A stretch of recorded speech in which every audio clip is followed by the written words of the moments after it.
Do you remember the young black lady on Facebook 7 or 8 years ago that did a dissertation of her life and she was fully nude?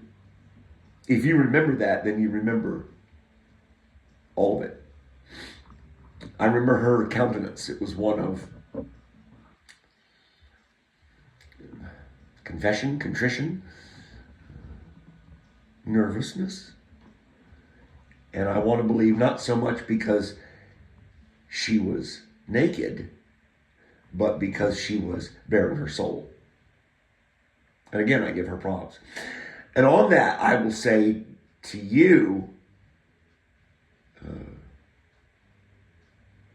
I'll do that with anybody right now. We can have like a game of chicken, right down to the birthday suit, but for very different reasons.